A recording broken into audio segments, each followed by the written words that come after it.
ओम अज्ञानशलाकया चक्षुरुन्मीलितं येन तस्मै श्रीगुरवे नमः।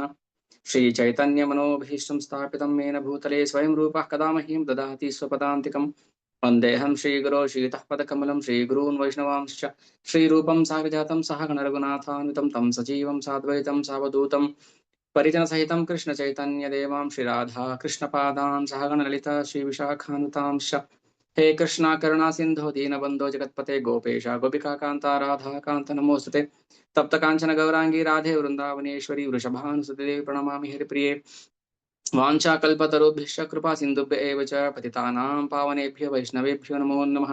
नमो विष्णुपादाय कृष्णप्रेष्ठाय भूतले श्रीमतिभक्तिवेदान्त स्वामिनिति नामिने नमस्ते सारस्वते देवे गौरवाणी प्रचारिणे निर्विशेष शून्यवादी पाश्चात्यदेशतारिणे जय श्री कृष्ण चैतन्य प्रभु नित्यानंद श्री अद्वैत गदाधर श्रीवासादि गौर भक्त वृंद हरे कृष्णा कृष्ण कृष्ण हरे हरे हरे राम राम राम हरे हरे। नारायणं नमस्कृत्य नरं चैव नरोत्तमं देवीं सरस्वतीं व्यासं ततो जयमुदीरयेत्। नष्टप्रायेष भद्रेषु नित्यं भागवत सेवया भगवत्युत्तमश्लोके भक्तिर्भवति नैष्टिकी।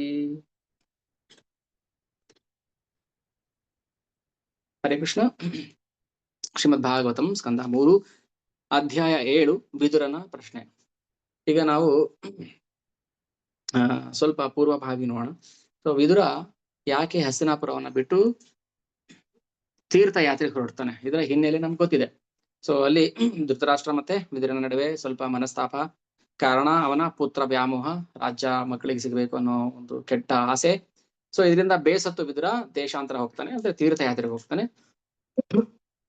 ಹೀಗೆ ತೀರ್ಥಯಾತ್ರೆ ಮಾಡ್ತಾ ಮಾಡ್ತಾ ಎಲ್ಲಾ ಪುಣ್ಯಕ್ಷೇತ್ರಗಳನ್ನು ಸಂದರ್ಶನ ಮಾಡ್ತಾ ಕೊನೆಗೆ ಮೈತ್ರೇಯರ ಬಳಿಗೆ ಬರ್ತಾರೆ.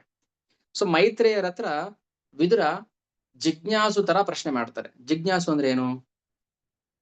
ಭಗವಂತನ ಬಗ್ಗೆ, ಮತ್ತೆ ಈ ಭೌತಿಕ ಜಗತ್ತಿನ ಬಗ್ಗೆ, ಜೀವಿಯು ಪಡುವ ಪಾಡಿನ ಬಗ್ಗೆ, ತುಂಬಾ ಕಷ್ಟಗಳು, ಜೀವ ಎಷ್ಟು ಕಷ್ಟ ಪಡ್ತಾನೆ, ಇದಕ್ಕೆ ಎಲ್ಲ ಏನು ಕಾರಣ ಅಂತ ಪ್ರಶ್ನೆಗಳನ್ನ ಹಾಕ್ತಾರೆ ವಿದುರ ಮೈತ್ರೇಯರಿಗೆ.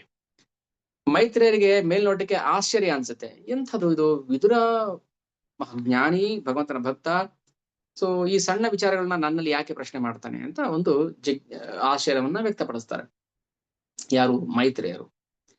ಆದ್ರೆ ಪ್ರಭುಪಾದರು ಭಾವಾರ್ಧದಲ್ಲಿ ಹೇಳ್ತಾರೆ, ವಿದುರನಂತ ಮಹಾಜ್ಞಾನಿಗಳಾದ್ರೂ ಕೂಡ ಮೈತ್ರೇಯರಂತ ಮಹರ್ಷಿಗಳನ್ನ, ಗುರುಗಳನ್ನ ದರ್ಶನ ಮಾಡಬೇಕು.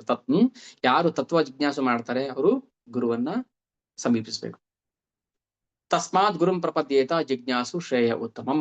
ಗೀತೆಯಲ್ಲಿ ಕೃಷ್ಣ ಹೇಳ್ತಾನೆ, ತದ್ವಿದ್ಧಿ ಪ್ರಣಿಪಾತೇನ ಪರಿಪ್ರಶ್ನೇನ ಸೇವಯ ಉಪದೇಕ್ಷಂತಿ ತೇ ಜ್ಞಾನಂ ಜ್ಞಾನಿನ ತತ್ವದರ್ಶಿನಃ. ಯಾರ್ಯಾದರೂ ತತ್ವ ಜಿಜ್ಞಾಸು ಆದವರು, ಭಗವಂತನ ಬಗ್ಗೆ ತಿಳಿಬೇಕು ಅಂತ ಆಸೆ ಇರುವವರು ಮೈತ್ರೇಯರಂತ ಗುರುಗಳನ್ನ ಸಂದರ್ಶಿಸಬೇಕು ಅನ್ನೋ ಒಂದು ಸಂದೇಶವನ್ನ ಇಲ್ಲಿ ಪ್ರಭುಪಾದರು ನಮಗೆ ಕೊಡ್ತಿದ್ದಾರೆ. ಆದ್ರೆ ವಿದುರ ಕೇಳುವಂತ ಪ್ರಶ್ನೆ ತುಂಬಾ ಬೇಸಿಕ್, ಸರಳವಾದ ಪ್ರಶ್ನೆ. ಎಷ್ಟು ಸರಳವಾಗಿದೆ ಪ್ರಶ್ನೆ, ಆದ್ರೆ ನಮ್ಗೆ ಅರ್ಥ ಮಾಡ್ಕೊಳ್ಳಕ್ಕೆ ತುಂಬಾ ಕಷ್ಟ. ಮೇಲ್ನೋಟಿಕೆ ಪ್ರಶ್ನೆ ಸುಲಭವಾಗಿದೆ. ಬೆಳಿಗ್ಗೆ ಒಂದು ಕ್ಲಾಸಲ್ಲಿ ಒಬ್ಬರನ್ನ ಕೇಳ್ತಾ ಇದ್ದೆ, ನೀವ್ ಯಾರು? ನಾನು ಮನುಷ್ಯ ಅಂದ್ರು ಒಬ್ರು ನಾನು ಇದು ಅದು ಅಂದ್ರು. ಮೇಲ್ನೋಟಿಕೆ ಪ್ರಶ್ನೆ ತುಂಬಾ ಸರಳವಾಗಿದೆ. ನೀವ್ ಯಾರು? ಕಸ್ತ್ವಂ, ಕೋಹಂ, ಕೋಮೇ ಮಾತಾ, ಕೋಮೇ ಪಿತಾಹ, ಕುತ ಆಗತಾಯ. ನೀನ್ ಯಾರು, ನಾನ್ ಯಾರು, ತಂದೆ ಯಾರು, ತಾಯಿ ಯಾರು, ಎಲ್ಲಿಂದ ಬಂದ್ವಿ, ಎಲ್ಲಿ ಹೋಗ್ತೀವಿ, ಯಾವುದಕ್ಕೂ ನಮ್ಗೆ ಉತ್ತರ ಗೊತ್ತಿಲ್ಲ. ಸೊ ಹಾಗಾಗಿ ನಾವು ತಸ್ಮಾತ್ ಗುರುಂ ಪ್ರಪದ್ಯೇತ ಜಿಜ್ಞಾಸು ಶ್ರೇಯ ಉತ್ತಮಂ.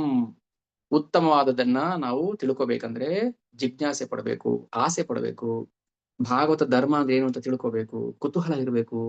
ಹಾಗಿದ್ದಾಗ ಮಾತ್ರ ಭಗವಂತ ಗುರುವನ್ನ ಕರುಣಿಸಿಕೊಡ್ತಾನೆ. ಸೊ ಹಾಗೆ ವಿದುರ ಬೇಸಿಕ್ ಪ್ರಶ್ನೆ ಮಾಡ್ತಾರೆ ಮೈತ್ರೇಯರ ಹತ್ರ, ಭಗವಂತನಿಗೆ ಯಾವ ಭೌತಿಕ ತ್ರಿಗುಣಗಳು ಇಲ್ಲದೆ ಇದ್ರೂ ಕೂಡ ತ್ರಿಗುಣಾತ್ಮಕವಾಗಿ ಯಾಕೆ ಈ ಜಗತ್ತನ್ನ ಸೃಷ್ಟಿ ಮಾಡ್ತಾನೆ, ಪಾಲನೆ ಮಾಡ್ತಾನೆ, ಮತ್ತೆ ನಾಶ ಮಾಡ್ತಾನೆ? ಸತ್ವಗುಣದಲ್ಲಿ ಪಾಲನೆ ಮಾಡ್ತಾನೆ, ರಜೋಗುಣದಲ್ಲಿ ಸೃಷ್ಟಿ ಮಾಡ್ತಾನೆ, ತಮೋಗುಣದಲ್ಲಿ ಪ್ರಳಯ ಮಾಡ್ತಾನೆ, ಲಯ ಮಾಡ್ತಾನೆ. ಯಾಕೆ? ಭಗವಂತನಿಗೆ ಭೌತಿಕ ಗುಣಗಳಿಲ್ಲದೆ ಇದ್ರೂ ಕೂಡ ಭೌತಿಕ ಗುಣವನ್ನ ಧರಿಸಿ ಯಾಕೆ ಸೃಷ್ಟಿ ಪಾಲನೆ ಮಾಡ್ತಾನೆ, ಲಯ ಮಾಡ್ತಾನೆ? ಇದು ಬೇಸಿಕ್ ಪ್ರಶ್ನೆ. ನಮ್ಗೆ ಯಾಕೆ ಈ ಪ್ರಶ್ನೆಗಳು ಹೊಳೆಯೋದಿಲ್ಲ? ಸೊ ಇದು ಜಿಜ್ಞಾಸು. ಈ ಪೂರ್ತಿ ಅಧ್ಯಾಯ ವಿದುರನ ಪ್ರಶ್ನೆ ಅಲ್ವಾ? ನೋಡಿ, ಅಧ್ಯಾಯ ಇದೆ ವಿದುರನ ಪ್ರಶ್ನೆ. ಹಿಂದಿನ ಅಧ್ಯಾಯದಿಂದ ಇದು ಕಂಟಿನ್ಯೂ ಆಗ್ತಾ ಇದೆ. ಈ ಚಾಪ್ಟರ್ ಪೂರ್ತಿ ಪ್ರಶ್ನೆಗಳೇ. ಉತ್ತರ ನೆಕ್ಸ್ಟ್ ಯಾರಾದ್ರೂ ಬರ್ತಾರೆ, ಅವರು ನಿಮ್ಗೆ ಉಪದೇಶ ಮಾಡ್ತಾರೆ ಅಥವಾ ಚರ್ಚೆ ಮಾಡ್ತಾರೆ. ಒಂದು ನಿಮಿಷ.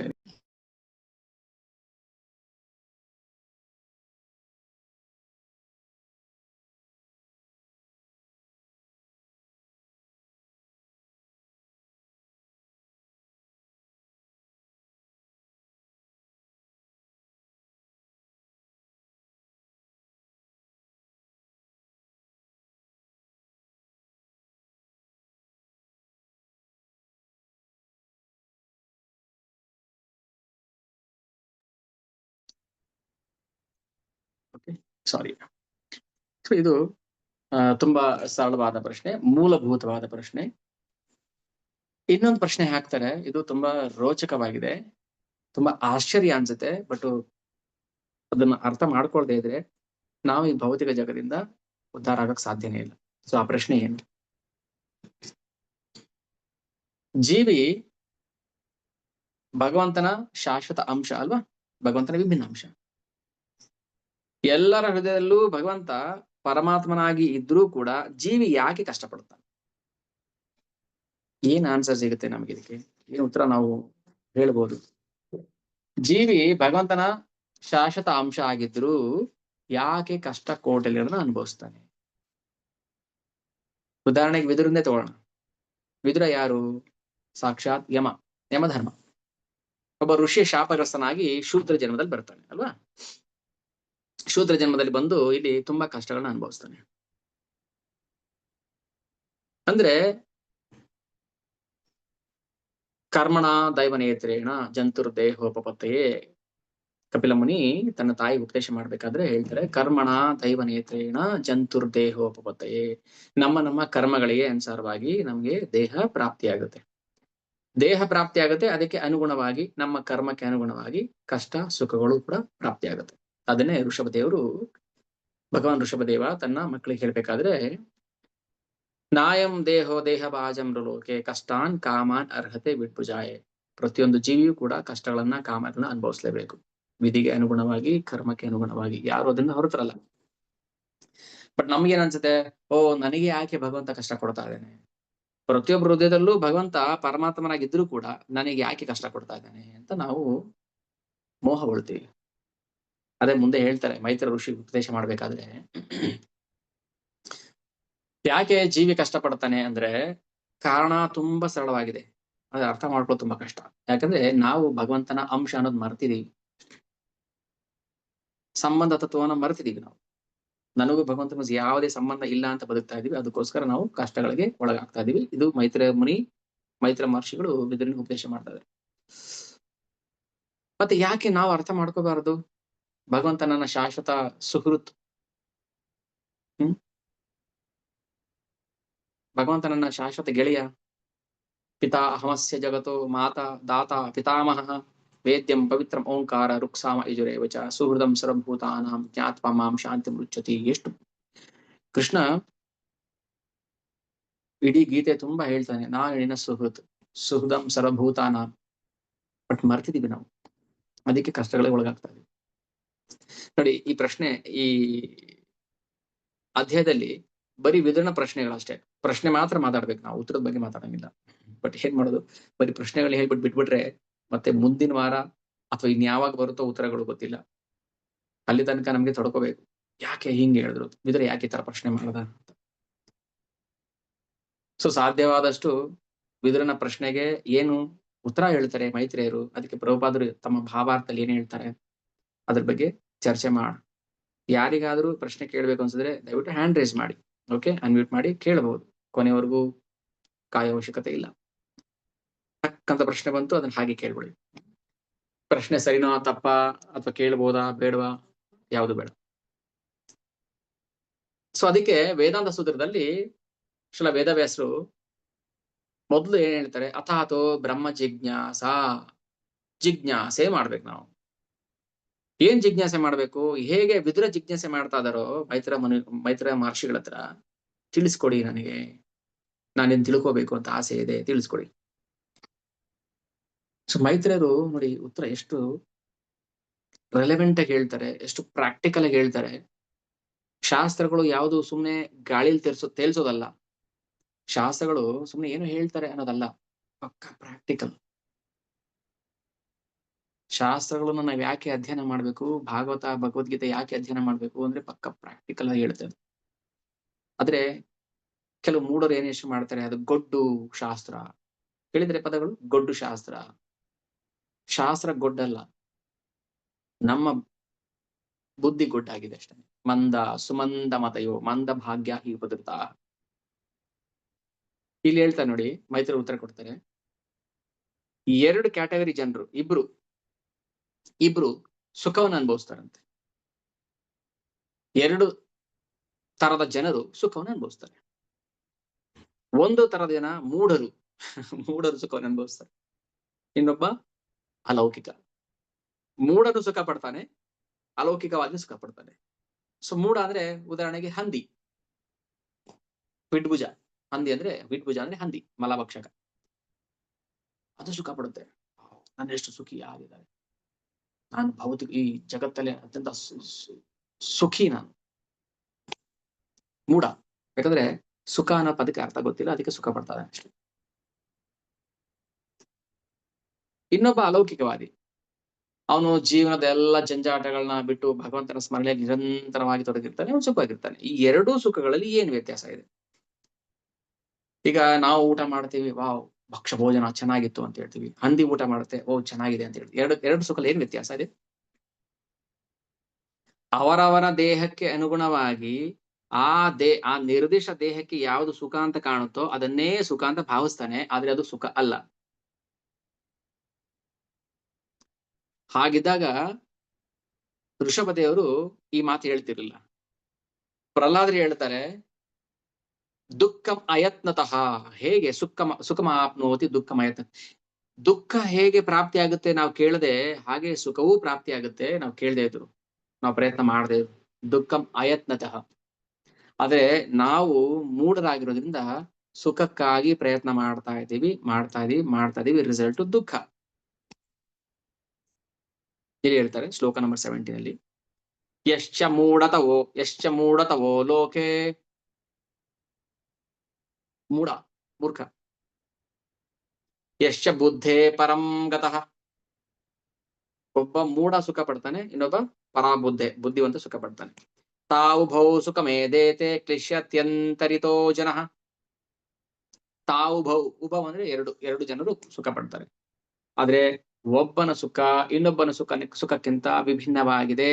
ರಾಜ ತಿನ್ನುವ ಭಕ್ಷ್ಯ ಭೋಜನ ಹಂದಿಗೆ ದುಃಖ ಕೊಡ್ಬೋದು, ಹಂದಿ ತಿನ್ನುವ ಭಕ್ಷ್ಯ ಭೋಜನ ರಾಜನಿಗೆ ದುಃಖ ಕೊಡುತ್ತೆ, ಹೌದು. ಆದ್ರೆ ಅವರವರಿಗೆ ಅದು ಸುಖನೇ. ಆದರೆ ಅಂತತಃ 2 ದುಃಖವೇ. ಈ ದುಃಖಕ್ಕೆ ಕಾರಣ ನಾವು ಭಗವಂತನಿಂದ ಬೇರೆಯಾಗಿರುವುದೇ ಕಾರಣ. ಸೊ ಹೇಗೆ ಬೆಂಕಿಯಿಂದ ಕಿಡಿ ಬೇರೆಯಾದಾಗ ತನ್ನ ಅಸ್ತಿತ್ವವನ್ನ ಕಳ್ಕೊಳುತ್ತೋ, ಹಾಗೆ ನಾವು ನಮ್ಮ ಶಾಶ್ವತ ಅಸ್ತಿತ್ವವನ್ನ, ಶಾಶ್ವತ ಅಸ್ತಿತ್ವ ಏನು? ಭಗವಂತನ ಸೇವೆ.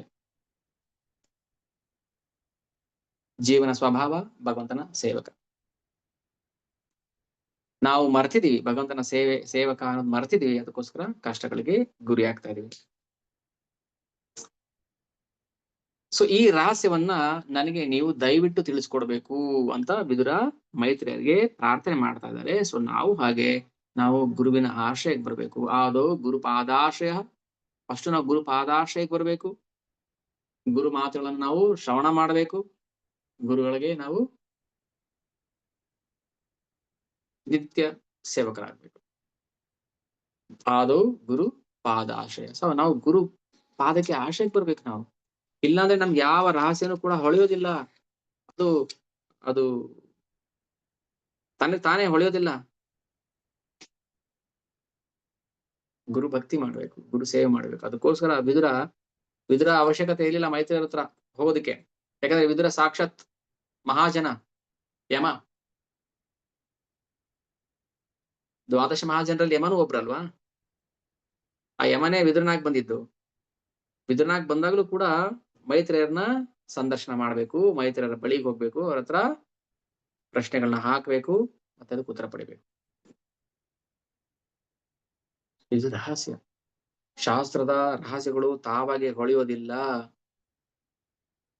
ಹಾಲಿದೆ, ಹಾಲಲ್ಲಿ ಬೆಣ್ಣೆ ಇದೆ, ಮೊಸರಿದೆ, ತುಪ್ಪ ಇದೆ, ಎಲ್ಲ ಇದೆ. ಆದ್ರೆ ಅದನ್ನ ನಾವು ಮಥನ ಮಾಡ್ಬೇಕು, ಅದನ್ನ ಪ್ರೋಸೆಸ್ ಮಾಡ್ಬೇಕು. ಕ್ಷೀರಮ್ಯತಾ ತದಿ ವಿಶೇಷ ವಿಕಾರ ಯೋಗಾತ್. ವಿಶೇಷವಾಗಿ ವಿಶೇಷತೆ ಇರಬೇಕು ಅದಲ್ಲಿ. ಸೊ ನಮ್ಮಲ್ಲಿರೋ ಜ್ಞಾನ ಅದು ಮಥನ ಆಗ್ಬೇಕಾದ್ರೆ ಅದು ಕಡಿಬೇಕು, ಮಥನ ಮಾಡ್ಬೇಕು. ಅದನ್ನೇ ಅವ್ರನ್ನೇ ಗುರು ಅಂತ ಹೇಳೋದು. ಇಲ್ಲಿ ಕೆಲವರು ಏನಾಗುತ್ತೆ, ಶ್ಲೋಕ 20 ಹೇಳ್ತಾರೆ, ಭಗವತ್ ಸಾಮ್ರಾಜ್ಯಕ್ಕೆ ತೆರಳುವ ಮಾರ್ಗದಲ್ಲಿ ಉನ್ನತಿಯನ್ನು ಸಾಧಿಸುತ್ತಿರುವ ಶುದ್ಧ ಭಕ್ತರ ಸೇವೆಯನ್ನು, ಅದೇ ಗುರು ಸೇವೆ, ಅಲ್ಪ ತಪಸ್ಸುಳ್ಳ ವ್ಯಕ್ತಿಗಳು ಪಡೆಯಲಾರರು. ಅದಕ್ಕೆ ಕಠಿಣ ತಪಸ್ಸು ಮಾಡಿರ್ಬೇಕು. ಒಂದು ದಿನ ಭಾಗವತಂ ಶ್ರವಣ ಮಾಡಕ್ಕೆ ಎಷ್ಟೋ ಜನ್ಮದಿಂದ ಅವ್ರು ತಪಸ್ ಮಾಡಿದ್ರೆ ಮಾತ್ರ ಅದು ಸಾಧ್ಯ ಆಗುತ್ತೆ. ಅದಕ್ಕೆ ಜನ್ಮಾಂತರೇ ಕೃತಂ ಪುಣ್ಯಂ ತದ ಭಾಗವತಂ ಭವೇತ್. ಭಾಗವತ ಅದು ವ್ಯಕ್ತಿ ಭಾಗವತ ಆಗಿರ್ಲಿ, ಪುಸ್ತಕ ಭಾಗವತ ಆಗಿರ್ಲಿ, ಅದರ ಸಂಪರ್ಕಕ್ಕೆ, ಅದರ ಆಶ್ರಯಕ್ಕೆ ನಾವು ಬರಬೇಕು ಅಂದ್ರೆ ಅಲ್ಪ ತಪಸ್ಸು ಇದ್ರೆ ಸಾಧ್ಯ ಆಗೋದಿಲ್ಲ. ಅದಕ್ಕೆ ಕಠಿಣ ತಪಸ್ಸು ಬೇಕು. ನಿತ್ಯಂ ಭಾಗವತ ಸೇವೆಯ ಅಂತ ಹೇಗೆ ಹೇಳ್ತಾರೆ. ನಿತ್ಯಂ ಭಾಗವತ ಸೇವೆ ಇದು ವಾರಕ್ಕೊಂದಿನ ಕ್ಲಾಸ್ ಬರುತ್ತೆ ಅನ್ಕೊಳ್ತೀನಿ. ಸೊ ಇವತ್ತು ನನಗೆ ಆ ಸೇವೆ ಸಿಕ್ಕಿದೆ. ಕೀರ್ತನ ಮಾಡೋ ಸೇವೆ ಸಿಕ್ಕಿದೆ, ನಿಮ್ಗೆ ಶ್ರವಣ ಮಾಡೋ ಸೇವೆ ಸಿಕ್ಕಿದೆ. ಆದ್ರೆ ಭಾಗವತ ಹೇಳುತ್ತೆ ನಿತ್ಯಂ ಭಾಗವತ ಸೇವೆಯ. ಸೊ ಪ್ರತಿದಿನ ಪ್ರತಿ ಕ್ಷಣ ನಾವು ಭಾಗವತವನ್ನ ಸೇವೆ ಮಾಡ್ಬೇಕು. ಹೇಗೆ? ಶ್ರವಣಂ ಕೀರ್ತನ. ಆಗ ಮಾತ್ರ ನಮ್ಗೆ ಭಗವಂತನ ಇರಿವಿನ ಅರಿವು ಬರುತ್ತೆ. ಸೊ ಭಗವಂತ ಇದ್ದಾನೆ, ಬಟ್ ಇದಾನೆ ಅನ್ನೋದು ಗೊತ್ತಾಗ್ತಾ ಇಲ್ಲ ನಮ್ಗೆ. ಭಗವಂತನ ಇರಿವಿನ ಅರಿವು ಆಗೋದು ಯಾವಾಗ ಅಂದ್ರೆ ಶುದ್ಧ ಭಕ್ತರ ಸೇವೆಯಲ್ಲಿ ತೊಡಗಿದಾಗ. ಶುದ್ಧ ಭಕ್ತರು ದೇವತೆಗಳ ಪ್ರಭುವಾದ ಮತ್ತು ಸಕಲ ಜೀವಿಗಳ ನಿಯಾಮಕನಾದ ಸರ್ವೋತ್ತಮ ಭಗವಂತನ ಮಹಿಮೆಗಳ ಸಂಕೀರ್ತನೆಯಲ್ಲಿ 100ಕ್ಕೆ 100ರಷ್ಟು ತೊಡಗಿರುತ್ತಾರೆ. ಇಲ್ಲಿ ಮೈತ್ರ ಮುನಿಗಳು ಕಲಿಯುಗದ ಯುಗ ಧರ್ಮವನ್ನು ಹೇಳಿದ್ದಾರೆ. ಈ ಶ್ಲೋಕದಲ್ಲಿ ಹೇಳ್ತಾರೆ, ಯಾವುದು ಕಲಿಯುಗದ ಧರ್ಮ? ಹರಿನಾಮ ಸಂಕೀರ್ತನೆ.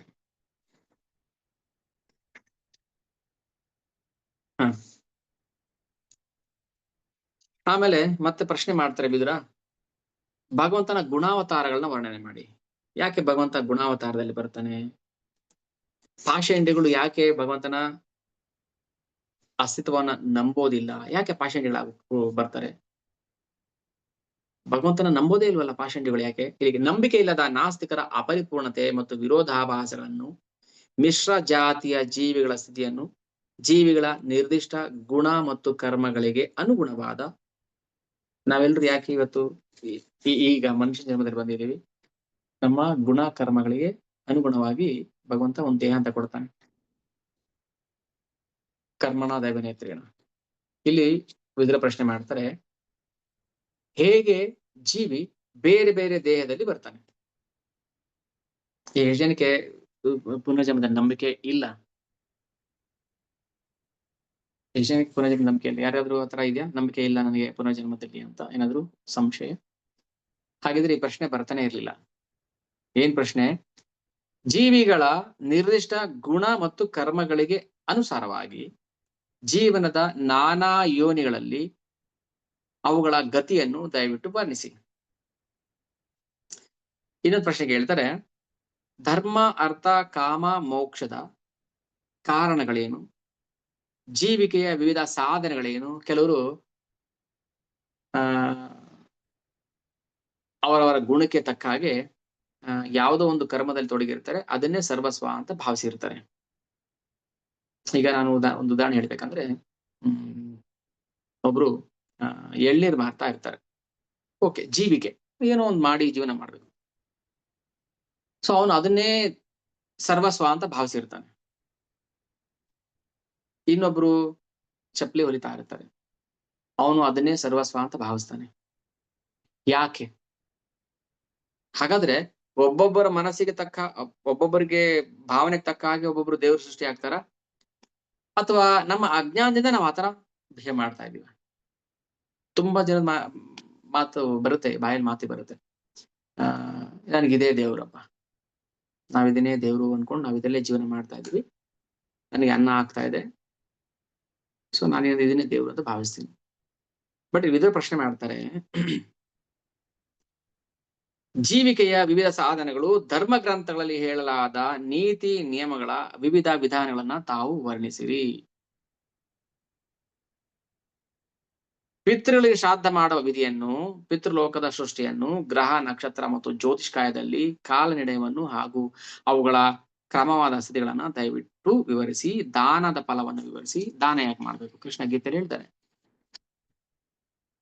ದಾತವ್ಯಂ ಇತಿ ಯದ್ದಾನಂ ದೀಯತೆ ಅನುಪಕಾರಿಣೆ ದೇಶ ಕಾಲೇ ಚ ಪಾತ್ರೆ ಚ ತದ್ದಾನಂ ಸಾತ್ವಿಕಂ ಸ್ಮೃತಂ. ದಾನ ಅಂದ್ರೆ ಏನು?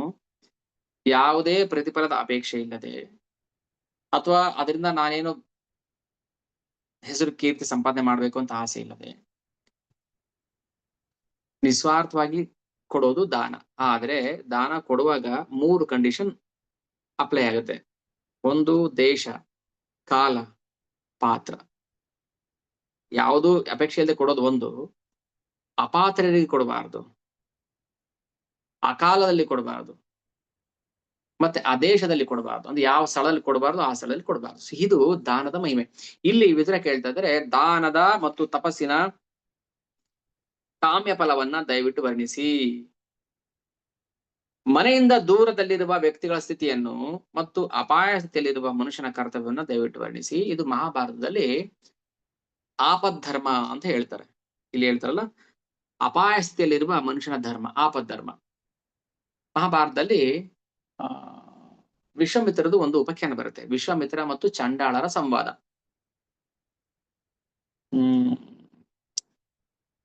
ಶಾಂತಿ ಪರ್ವದಲ್ಲಿ ಭೀಷ್ಮಾಚಾರ್ಯರು ಯುಧಿಷ್ಠಿರನಿಗೆ ಉಪದೇಶ ಮಾಡ್ತಾರೆ. ಅದರಲ್ಲಿ ಒಂದು ಉಪಖ್ಯಾನ ಅಂದ್ರೆ ಕತೆ, ವಿಶ್ವಾಮಿತ್ರ ಮತ್ತು ಚಂಡಾಳರ ಸಂವಾದ. ಆಪದ್ಧರ್ಮದ ಮಹಿಮೆ ಹೇಳ್ತಾ ಇರೋದು. ಆಪದ್ಧರ್ಮ ಅಂದ್ರೆ ಏನು ನೋಡಿ, ಭಾಗವತಂ ಯಾವತ್ತೂ ಕೂಡ ಇದು ವಿದುರ ಕೇಳ್ತಾ ಇರೋದು ನಮ್ಮಂತ ಲೌಕಿಕರಿಗೆ. ಶುದ್ಧ ಭಕ್ತಿ ಸೇವೆ ಬಗ್ಗೆ ಕೇಳ್ತಾ ಇಲ್ಲ ಅವರು, ಲೌಕಿಕರ ಬಗ್ಗೆ. ಯಾಕಂದ್ರೆ ಲೌಕಿಕರಿಗೆ ಅಂದ್ರೆ ಭಕ್ತಿ ಸೇವೆ ಮಾಡದೆ ಲೌಕಿಕರು ಇರ್ತಾರಲ್ಲ, ಅಂತವ್ರಿಗೆ ನಾನ್ ಮಾಡಿದ್ದೆ ಸರಿ, ಈಗ ನಾನು ಹೇಳಿದ್ನಲ್ಲ, ನಾನು ಯಾವ್ದೋ ಒಂದು ಕರ್ಮ ಮಾಡ್ತಾ ಇದೀನಿ, ಅದನ್ನೇ ದೇವ್ರು ಅಂತ ಭಾವಿಸ್ಕೊಂಡು ಮಾಡ್ತಾ ಇರ್ತಾರೆ. ಧರ್ಮ ಅರ್ಥ ಕಾಮ ಮೋಕ್ಷದಲ್ಲಿ ಅವರು ಆಸೆ ಉಳ್ಳವರಾಗಿರ್ತಾರೆ. ಅಲ್ಲಿ ಆಪದ್ಧರ್ಮ ಅಂದ್ರೆ ಏನು ಅಂದ್ರೆ, ಕುಂತಿ ಮತ್ತೆ ವಿಶ್ವಾಮಿತ್ರ ಈ ಎರಡು ಆಪದ್ಧರ್ಮಕ್ಕೆ ಉದಾಹರಣೆ ಕೊಡ್ತಾರೆ ಭೀಷ್ಮಾಚಾರ್ಯ.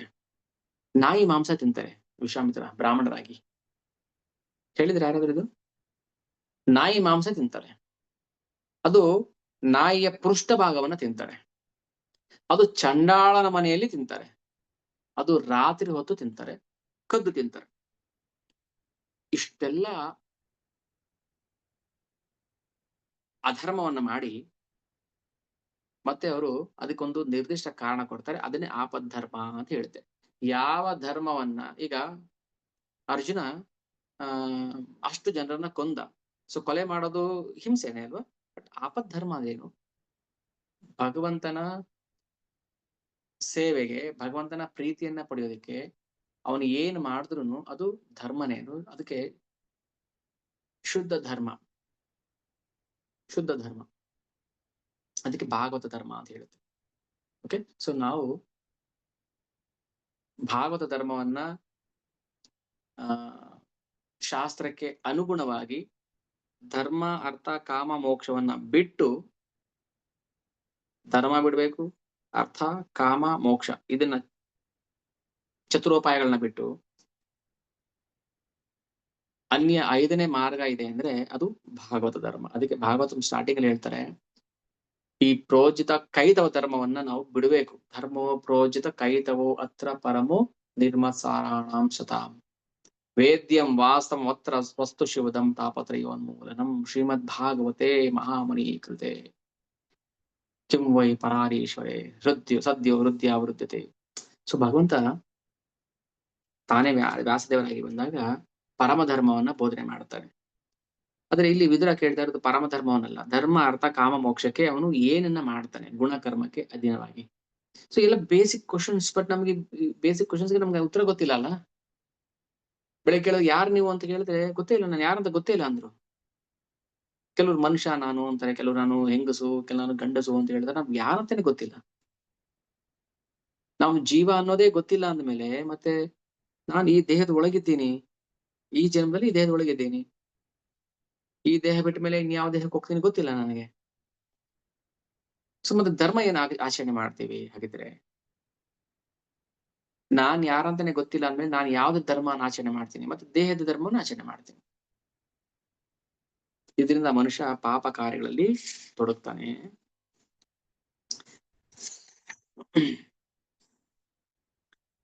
ನೆಕ್ಸ್ಟ್ ಪ್ರಶ್ನೆ, ಜೀವಿಗಳು ಮತ್ತು ದೇವೋತ್ತಮ ಪರಮ ಪುರುಷನನ್ನು ಕುರಿತ ಸತ್ಯಗಳು ಯಾವುದು? ಜೀವಿ, ಈಗ ಜೀವಿ ಭಗವಂತನ ಶಾಶ್ವತ ಅಂಶ ಅಲ್ವಾ, ವಿಭಿನ್ನ ಅಂಶ. ಅವನು ಸಚ್ಚಿತ್ ಆನಂದ ಸ್ವರೂಪ. ಈ ಸತ್ಯನೇ ಗೊತ್ತಿಲ್ಲ ನಮ್ಗೆ. ಸೊ ನಮ್ ಬಗ್ಗೆ ನಮಗೆ ಗೊತ್ತಿಲ್ಲ ಅಂದಾಗ ಮತ್ತೆ ನಾವು ಭಗವಂತನ ಬಗ್ಗೆ ಹೇಗೆ ತಿಳ್ಕೊಳಕ್ ಸಾಧ್ಯ? ಅದಕ್ಕೆ ಕೇಳ್ತದೆ, ಅವರ ಸ್ವರೂಪವೇನು, ಜೀವನ ಸ್ವರೂಪ ಏನು?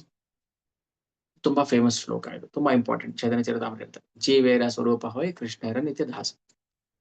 ಜೀವನ ಸ್ವರೂಪ ಭಗವಂತನ ಸೇವಕ, ದಾಸ. ಇದೇ ಗೊತ್ತಿಲ್ಲ ಅಂದಾಗ ಮತ್ತೆ ನಾವು ಧರ್ಮವನ್ನು ಆಚರಣೆ ಮಾಡಕ್ಕೆ ಸಾಧ್ಯನೇ ಇಲ್ಲ. ವೇದಗಳಲ್ಲಿನ ಜ್ಞಾನದಲ್ಲಿರುವ ನಿರ್ದಿಷ್ಟ ಮೌಲ್ಯಗಳು ಯಾವುದು? ವೇದದಲ್ಲಿ ಬಹುತೇಕ ಕರ್ಮಕಾಂಡವನ್ನೇ ಹೇಳುತ್ತೆ, ಸುಂದರವಾಗಿರುವಂತ ಕರ್ಮಕಾಂಡಗಳು ಹೇಳುತ್ತೆ. ಈ ಸೇವೆ ಇದ್ರ ಮಾಡೋದ್ರಿಂದ ಆ ಫಲ ಸಿಗುತ್ತೆ, ಪುತ್ರ ಕಾಮೇಷ್ಟಿ ಮಾಡಿದ್ರೆ ಮಕ್ಕಳಾಗ್ತಾರೆ, ರಾಜಸೂಯಾಗ ಮಾಡಿದ್ರೆ ಅವನು ವಿಶ್ವದ ಭೂಮಂಡಲ ಚಕ್ರವರ್ತಿ ಆಗ್ಬೋದು.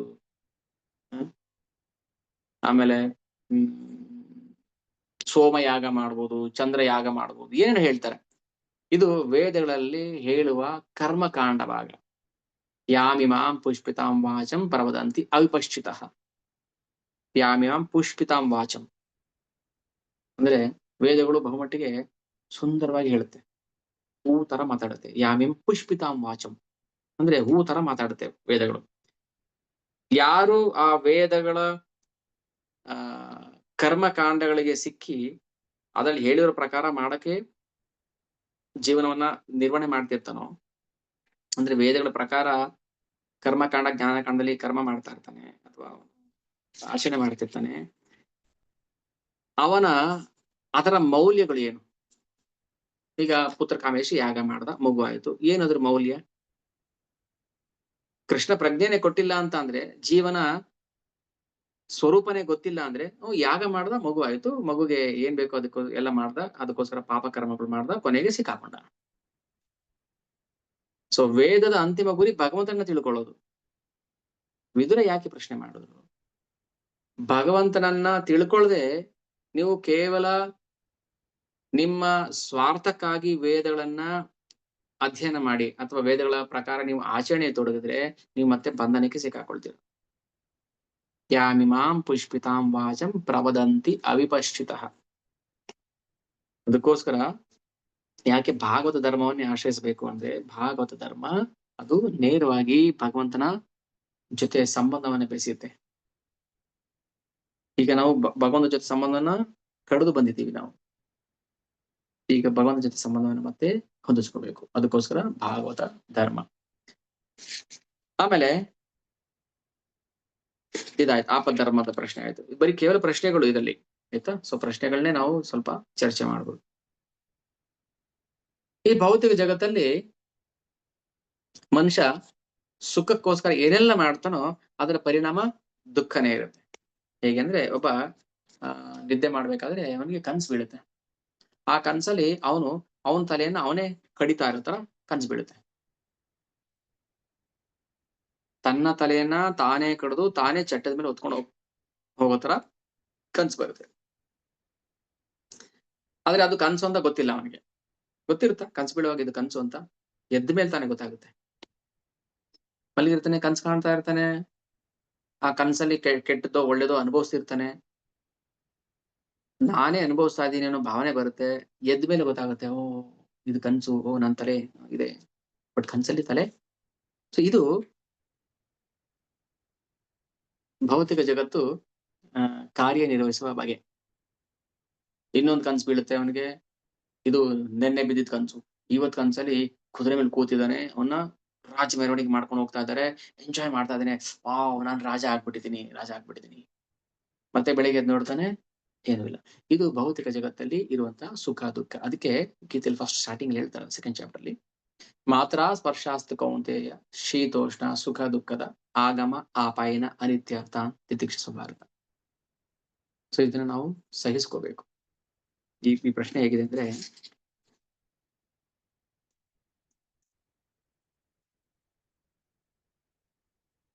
ಎಲ್ಲಿದೆ? ಜೀವಿಗಳು ಮತ್ತು ದೇವತಮ ಪರಮಪುರುಷನನ್ನು ಕುರಿತ ಸತ್ಯಗಳು ಯಾವುವು? ಅವರ ಸ್ವರೂಪ ಏನು? ವೇದಗಳಲ್ಲಿನ ಜ್ಞಾನದಲ್ಲಿರುವ ನಿರ್ದಿಷ್ಟ ಮೌಲ್ಯಗಳು ಯಾವುದು? ಸದ್ಗುರು ಮತ್ತು ಆತನ ಶಿಷ್ಯರ ಅಗತ್ಯಗಳು ಯಾವುದು? ಜೀವಿಗಳು ಭಗವಂತನ ನಿತ್ಯ ಸೇವಕರು. ಸೊ ಇದನ್ನ ನಾವು ಫಸ್ಟ್ ಅರ್ಥ ಮಾಡ್ಕೋಬೇಕು. ಇದು ಅರ್ಥ ಮಾಡ್ಕೊಂಡ್ಮೇಲೆ ಏನಾಗುತ್ತೆ, ಗುರುವನ್ನ ಸಂಪರ್ಕಿಸಕ್ಕೆ ಭಗವಂತ ವ್ಯವಸ್ಥೆ ಮಾಡ್ಕೊಡ್ತಾನೆ. ಸೊ ಗುರುನ ಕಳಿಸ್ಕೊಡ್ತಾನೆ.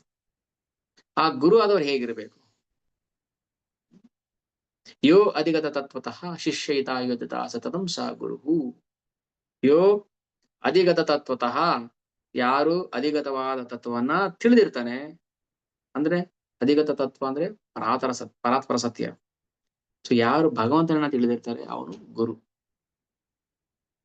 ಯೋ ಅಧಿಗತ ತತ್ವತಃ ಶಿಷ್ಯ ಹಿತಾಯುಧತ ಸತತಂ, ತನ್ನ ಶಿಷ್ಯರನ್ನ ಅವರ ಹಿತವನ್ನ ಕಾಪಾಡ್ತಾ ಇರ್ತಾರೆ. ಭಗವದ್ಧಾಮ ಕರ್ಕೊಂಡು ಹೋಗಿ ಪ್ರಯತ್ನ ಮಾಡ್ತಾ ಇರ್ತಾರೆ. ಇವರು ಗುರು.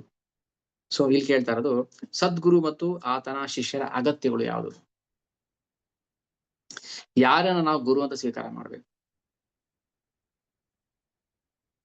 ಗುರು ಲಕ್ಷಣ ಹೇಗಿರುತ್ತೆ? ಷಟ್ಕರ್ಮ ನಿಪುಣೋ ವಿಪ್ರ ಮಂತ್ರ ತಂತ್ರ ವಿಶಾರದಾಹ ಅವೈಷ್ಣವೋ ಗುರುರ್ನ ಸ್ಯಾತ್ ವೈಷ್ಣವೋ ಶಪಚೋ ಗುರು. ಒಬ್ಬ ಬ್ರಾಹ್ಮಣ ವಿಪ್ರ, ಅವನಿಗೆ ಮಂತ್ರ ತಂತ್ರ ಎಲ್ಲ ಗೊತ್ತಿರುತ್ತೆ. ಅವನು ಷಟ್ಕರ್ಮಗಳನ್ನೆಲ್ಲ ಬಲ್ಲವನಾಗಿರ್ತಾನೆ, ಮಹಾಜ್ಞಾನಿ. ಆದ್ರೆ ಅವೈಷ್ಣವ, ಅವನು ವೈಷ್ಣವನಲ್ಲ ಅಂದ್ರೆ ಅವನು ಗುರು ಆಗಕ್ಕೆ ಸಾಧ್ಯವಿಲ್ಲ. ಅವೈಷ್ಣವೋ ಗುರುರ್ನ ಸ್ಯಾತ್ ವೈಷ್ಣವೋ ಶಪಚೋ ಗುರು. ಅವನು ಶಪಚನಾಗಿದ್ರು ಕೂಡ ವೈಷ್ಣವನಾಗಿದ್ರೆ ಅವನ ಗುರು ಅಂತ ಸ್ವೀಕಾರ ಮಾಡ್ಬೇಕು. ಸೊ ಹಾಗೆ ಇಲ್ಲಿ ಪ್ರಶ್ನೆ ಮಾಡ್ತಾ ಇರೋದು ಏನಂದ್ರೆ, ಮೊದಲು ನಾವು ಗುರುವನ್ನ ಸ್ವೀಕಾರ ಮಾಡ್ಬೇಕು ಅಷ್ಟೇ. ಯಾರು ಕೃಷ್ಣ ತತ್ವವನ್ನು ತಿಳಿದಾರೆ ಅವರೇ ಗುರು. ಕಿಬಾ ವಿಪ್ರ ಕಿಬಾನ್ಯಾಸಿ ಶೂದ್ರ ಕೇನಿನಯ ಏ ಕೃಷ್ಣ ತತ್ವ ವೇತ್ತ ಸೇ ಗುರುವಯ. ಯಾರು ಕೃಷ್ಣ ತತ್ವವನ್ನು ಬಲ್ಲವರಾಗಿರ್ತಾರೋ ಅವರನ್ನೇ ನಾವು ಗುರು ಅಂತ ಸ್ವೀಕಾರ ಮಾಡ್ಬೇಕು. ಅದಕ್ಕೋಸ್ಕರ ವಿದುರ ಮೈತ್ರೇಯರನ್ನ ಸಂದರ್ಶನ ಮಾಡ್ತಾರೆ. ಮೈತ್ರೇಯ ಮತ್ತೆ ಪರಾಶರ ಮುನಿಗಳು ಸಂಬಂಧ ಇದೆ, ಗುರು ಶಿಷ್ಯ ಸಂಬಂಧ ಇದೆ. ವೇದವ್ಯಾಸರು ಮತ್ತೆ ಮೈತ್ರೇಯರು ಮಿತ್ರರು. ಅಂದ್ರೆ ಇಬ್ರು ಒಟ್ಟಿಗೆ ಭಗವಂತನ ತತ್ವಜ್ಞಾನವನ್ನ ತಿಳಿದವರಾಗಿದ್ರು. ಸೊ ಅಂತವ್ರ ಹತ್ರ ನಾವು ಹೋಗಿ ತತ್ವಜ್ಞಾನಾರ್ಥವನ್ನ ತಿಳ್ಕೋಬೇಕು. ಸೊ ಇದು ರಹಸ್ಯ. ಪ್ರಶ್ನೆ ಹಾಕಿ ಗುರುಗಳ ಹತ್ರ, ಗುರುಗಳ ಪ್ರಶ್ನೆ ಮಾಡಿ. ಪ್ರಶ್ನೆ ಸರಳವಾಗಿ ಇರ್ಬೋದು, ಸರಳ ಅಂತ ಅನ್ಸುತ್ತೆ, ಬಟ್ ಅದರ ಅರ್ಥ ತುಂಬಾ ದೊಡ್ಡದಾಗಿರುತ್ತೆ. ಸನಾತನ ಗೋಸ್ವಾಮಿ ಅವರು ರೂಪ ಗೋಸ್ವಾಮಿಗಳ ಹತ್ರ ಚೈತ್ರ ಮಗಳ ಹತ್ರ ಹೋಗಿ ಮೊದಲು ಕೇಳಿದೆ ಪ್ರಶ್ನೆ, ಯಾರು ನಾನು ಯಾರು? ನೀನು ಮಹಾಜ್ಞಾನಿ, ನೀನು ಸನಾತನ ಗೋಸ್ವಾಮಿ ಮಹಾಜ್ಞಾನಿ. ಇಲ್ಲ ನಾನ್ ಯಾರು? ಕರೆಕ್ಟ್ ಹೇಳಿ ನನ್ಗೆ ಯಾರು ಅಂತ ಗೊತ್ತಾಗ. ಸೊ ಬೇಸಿಕ್ ಕ್ವಶನ್ಸ್ ಇದು. ನಾವ್ ಯಾರು ಫಸ್ಟ್ ತಿಳ್ಕೋಬೇಕು. ನಾವ್ ಯಾರಂತ ಗೊತ್ತಿದ್ದ ತತ್ವ ಜಿಜ್ಞಾಸೆ ಮಾಡೋದ ಅರ್ಥನೇ ಇಲ್ಲ ಅಲ್ವಾ? ಅಲ್ಲಿ ಆ ಪ್ರಶ್ನೆಗೆ ಉತ್ತರನೇ ಗೊತ್ತಿಲ್ಲ ಅಂದ್ರೆ ಮತ್ತೆ ನಾವು ತತ್ವ ಜಿಜ್ಞಾಸೆ ಮಾಡಕ್ ಆಗೋದಿಲ್ಲ. ಅದಕ್ಕೋಸ್ಕರ ವಿದುರನ ಹತ್ರ ನಾವು ಪ್ರಶ್ನೆಗಳನ್ನ ಹಾಕ್ಬೇಕು ಗುರುಗಳ ಹತ್ರ ಹೋಗಿ. ಯಾರು ನಾನ್ ಯಾರಂತ ನನಗೆ ಯಾಕೆ ಗೊತ್ತಾಗ್ತಾ ಇಲ್ಲ? ಮತ್ತೆ ನನಗೂ ಭಗವಂತನಿಗೂ ನಡುವೆ ಇರುವ ಸಂಬಂಧವನ್ನ ಯಾಕೆ ನಾನು ಮರ್ತಿದ್ದೀನಿ? ಏನ್ ಕಾರಣ? ಇದೇ 3ನೇ ಸ್ಕಂದದಲ್ಲೇ ಮುಂದೆ ಬರುತ್ತೆ. ಚಾಪ್ಟರ್ 20-21 ಅಲ್ಲಿ ಯಾಕೆ ಮನುಷ್ಯ ಕಾಮ್ಯ ಕರ್ಮಗಳ ಬಲೆಯಲ್ಲಿ ಸಿಕ್ಕಾಕೊಳ್ತಾನೆ ಅಂತ. ಕಾಮ್ಯ ಕರ್ಮಗಳ ಬಲೆಯಲ್ಲಿ ಸಿಕ್ಕಾಕೊಂಡು ಮತ್ತೆ ಯಾಕೆ ತಾಯಿ ಗರ್ಭವನ್ನು ಪ್ರವೇಶ ಮಾಡ್ತಾನೆ, ಅಲ್ಲಿ ಏನ್ ದುಃಖವನ್ನು ಅನುಭವಿಸ್ತಾನೆ, ಅದನ್ನ ಕಪಿಲ ಮುನಿ ವಿವರಣೆ ಮಾಡ್ತಾರೆ. ಸೊ ನಮ್ಮ ಕಷ್ಟಗಳಿಗೆ ಕಾರಣ ಅಜ್ಞಾನ. ಅಜ್ಞಾನ ಅಂದ್ರೇನು? ನನಗೂ ಭಗವಂತನಿಗೂ ಇರುವ ಸಂಬಂಧವನ್ನ ಮರ್ತಿರೋದೇ ಕಾರಣ. ಅದಕ್ಕೋಸ್ಕರ ಸಂಬಂಧವನ್ನ ನಾವು ಪುನಃಸ್ಥಾಪನೆ ಮಾಡ್ಬೇಕು. ಇದೆ, ನಮಗೂ ಭಗವಂತನ ನಡುವೆ ಸಂಬಂಧ ಇದೆ, ಮರ್ತಿದೀವಿ. ಸೊ ಆ ಸಂಬಂಧ ತತ್ವವನ್ನ ಮತ್ತೆ ನಾವು ಜಾಗೃತಿಗೊಳಿಸ್ಕೋಬೇಕು. ಸಂಬಂಧ ತತ್ವನ ತಿಳ್ಕೋಬೇಕು ನಾವು. ಪಿತಾಮಸ್ಯ ಜಗತ್ತೋ ಮಾತಾ ದಾತ ಪಿತಾಮಹ, ನಾನೇ ನೀನೆಲ್ಲ ತಂದೆ. ಇದು ಇದು ಈ ಶ್ಲೋಕ ನಂಬರ್ 38 ಅಲ್ಲಿ ಮತ್ತೆ ರಿಪೀಟ್ ಮಾಡ್ತೀನಿ. ಜೀವಿಗಳು ಮತ್ತು ದೇವತಮ ಪರಮ ಪುರುಷರನ್ನು ಕುರಿತ ಸತ್ಯಗಳು ಯಾವುದು? ಅವರ ಸ್ವರೂಪ ಏನು? ಭಗವಂತನ ಸ್ವರೂಪ ಏನು? ಜೀವನ ಸ್ವರೂಪ ಏನು? ಗುಣದಲ್ಲಿ ಏನು ಭೇದ ಇಲ್ಲ. ಜೀವಿಯಲ್ಲಿ ಏನು ಗುಣ ಇದೆ, ಭಗವಂತನಲ್ಲಿ ಏನು ಗುಣ ಇದೆ, ಎರಡು ಒಂದೇ. ಆದ್ರೆ ಪರಿಣಾಮದಲ್ಲಿ ಭೇದ ಇದೆ. ಜೀವಿಯಲ್ಲಿರೋ ಗುಣ ಒಂದು ಹನಿ ನೀರಿದ್ದ ಹಾಗೆ, ಒಂದು ಹನಿ ನೀರು. ಬಟ್ ಭಗವಂತನಲ್ಲಿರೋ ಗುಣ ಸಾಗರ.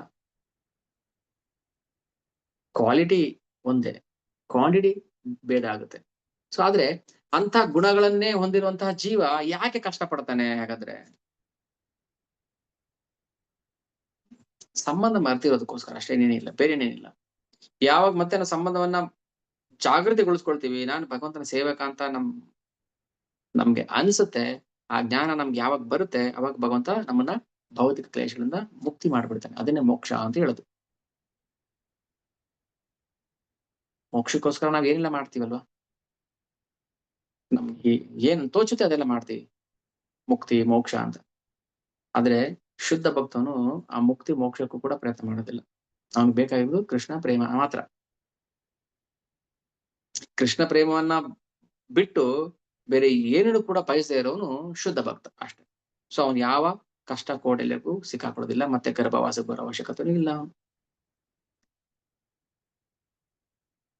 ತಪ್ಪಿಸ್ಕೋಬೇಕು ನಾವು ಅದರಿಂದ. ತಪ್ಪಿಸ್ಕೊಳ್ಳಕ್ಕೆ ಅನ್ಯ ಮಾರ್ಗ ಇಲ್ಲ, ಅದು ಕೇವಲ ಭಕ್ತಿ ಸೇವೆಯಿಂದ. ಮಾಯಾಮೇತಾಂ ತರಂತಿತೆ, ಮಾಮೇವ ಏ ಪ್ರಪದ್ಯಂತೆ ಮಾಯಾಮೇತಾಂ ತರಂತಿತೆ. ಅದರಿಂದ ನಾವು ದಾಟ್ಕೊಂಡು ಬರ್ಬೇಕು ಅಂದ್ರೆ ಭಗವಂತನಿಗೆ ನಾವು ಶರಣಾಗತರಾಗ್ಬೇಕು. ಅದು ಗುರುವಿನ ಮೂಲಕ. ಅದಕ್ಕೆ ಪ್ರತಿಯೊಂದು ಜೀವನೂ ಕೂಡ ಮೊದಲು ಆದೋ ಗುರುಪಾದ ಆಶ್ರಯ. ಫಸ್ಟ್ ನಾವು ಗುರುಪಾದಕ್ಕೆ ಶರಣ ಬರಬೇಕು, ಸರೆಂಡರ್ ಆಗ್ಬೇಕು. ಶಿಷ್ಯನಾಗತ್ಯ ಅಂದ್ರೆ ಇಷ್ಟೇ, ಇನ್ನೇನಿಲ್ಲ. ಶಿಷ್ಯನಿಗೆ ಬೇಕಾಗಿರೋದು ಒಂದು ಕ್ವಾಲಿಟಿ, ಅವನು ವಿನಮ್ರನಾಗಿ ಹೋಗಿ ಭಕ್ತನ ಆಶ್ರಯಕ್ಕೆ ಬರಬೇಕು, ಸರೆಂಡರ್. ಇಲ್ಲಿ ಹೇಳ್ತಾರೆ, ಸತೋ ಜ್ಞಾನಂ ಕುತಃ ಪುಂಸಾಂ ಭಕ್ತಿರ್ ವೈರಾಗ್ಯಮೇವ. ಸತೋ ಜ್ಞಾನಂ ಕುತಃ ಪುಂಸಾಂ. ಅಲ್ಲ, ಇವರು ಜ್ಞಾನಿಗಳ ಭಕ್ತರ ಸೇವೆ ಮಾಡದೆ ಸುಖ ಎಲ್ಲಿಂದ ಬರುತ್ತೆ ನಮಗೆ? ಕೃಷ್ಣ ಗೀತೆ ಹೇಳ್ತಾರೆ, ಶಾಂತಿರ್ ಅಯುಕ್ತಸ್ಯ ಕುತಃ ಸುಖಂ. ಶಾಂತಿರ್ ಅಯುಕ್ತಸ್ಯ ಕುತಃ ಸುಖಂ. ಸುಖ ಎಲ್ಲಿದೆ ಅವನಿಗೆ? ಅದೇ ಹೇಳ್ದಲ್ಲಾಗ್ಲಿ, ರಾಜ ವಾವ್ ನಾನು ಭಕ್ಷ್ಯ ಭೋಜನ ಅಂದ್ ಹೇಳ್ತೇನೆ, ನಾನು ಭಕ್ಷ್ಯ ಭೋಜನ ತಿಂತಾ ಇದ್ದೀನಿ, ನಾನೇನ್ ಕಮ್ಮಿ? ಕುತಃ ಸುಖಂ. ಇಬ್ರು ದುಃಖಿಗಳೇ, ರಾಜನೂ ದುಃಖಿ, ಹಂದಿನೂ ದುಃಖಿ.